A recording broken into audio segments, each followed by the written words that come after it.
हूं पल्लवी नागपाल, जेरत प्रोफेसर, बड़ा गुरुकुल। क्या आप अपने बिजनेस को आगे बढ़ाना चाहते हैं? क्या आप फ्रेंचाइजी लेने की सोच रहे हैं या फ्रेंचाइजर के तौर पर अपनी फ्रेंचाइज देना चाहते हैं? तो फ्रेंचाइजिंग का संपूर्ण ज्ञान आपकी सारी की सारी कंफ्यूजन्स को दूर करने के लिए ही बनाया गया है। इस कोर्स में हम आपको बताएंगे कि फ्रेंचाइजिंग का मतलब क्या होता है। फ्रेंचाइजी, फ्रेंचाइजर, फ्रेंचाइज, ये सारे ना बड़े अलग अलग तरह के शब्द हैं, लेकिन सुनने में एक जैसे लगते हैं। तो इनमें अंतर क्या है, इनमें स्कोप क्या रहेगा आपके लिए और इनकी क्या क्या इंपॉर्टेंस है, ये हम आपको इस कोर्स में बड़े अच्छे से समझाने वाले हैं। इसके साथ ही हम आपको ये भी समझाएंगे कि बिजनेस और फ्रेंचाइजिंग में आखिरकार क्या अंतर होता है, फ्रेंचाइज और एजेंसी क्या होती है, एजेंट और फ्रेंचाइजी इसमें क्या डिफरेंस होता है, इसको भी कवर करेंगे।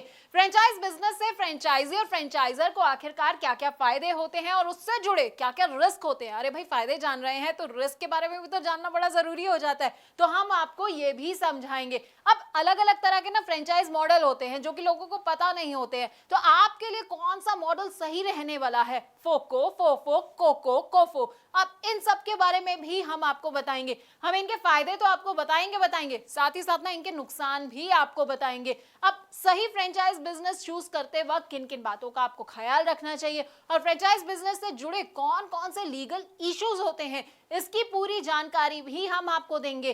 फ्रेंचाइज बिजनेस में सबसे इंपॉर्टेंट होता है फ्रेंचाइज डिस्क्लोजर डॉक्यूमेंट। अब इसके बारे में ना आपको विस्तार से अगर कहीं जानकारी मिलेगी तो वो आपको हमारे इस कोर्स के जरिए ही मिलेगी। इसमें क्या क्या आइटम्स होते हैं, कौन कौन से क्लॉजेस होते हैं, साथ ही आपको फ्रेंचाइजिंग अग्रीमेंट और उनके टाइप्स के बारे में भी हम पूरी की पूरी जानकारी देंगे।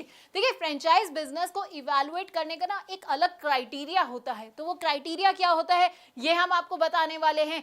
इसके अलावा ट्रेनिंग कैसे दी जाती है अपने फ्रेंचाइजी को, तो हम आपको वो भी बताएंगे। डेवलपमेंट ऑफ एसओपी की भी आपको हर डिटेल के बारे में हम आपको अच्छी तरह से समझाने वाले हैं। अब फ्रेंचाइजी और फ्रेंचाइजर के ना फेलियर के भी कई कारण होते हैं। अब देखिए, आपने बिजनेस तो ले लिया, फ्रेंचाइजी आप बन गए हैं, लेकिन आपको समझ नहीं आया कि भाई मैं फेल कहाँ हो गया। तो फेलियर क्यों हो सकता है, किस किस वजह से हो सकता है, क्या क्या कारण हो सकते हैं फेलियर के, ये भी हम आपको समझाएंगे। तो 20 वीडियोस के अंदर ना आपको हम फ्रेंचाइजी फ्रेंचाइजर से जुड़ी हर बात को बताने वाले हैं। अब आप ये सोच रहे होंगे कि भाई इसको करने से मेरा क्या फायदा होगा, ये सब मेरे लिए जानना क्यों जरूरी है। तो देखिए, अगर आप चाहते हैं मुनाफा कमाना और अपने बिजनेस में सक्सेस हासिल करना, तो बस आपको क्या करना है, आपको इस कोर्स को बहुत ध्यान से देखना है। इससे आप फ्रेंचाइजिंग में फेलियर से खुद को बचा पाएंगे और बहुत आगे बढ़ पाएंगे।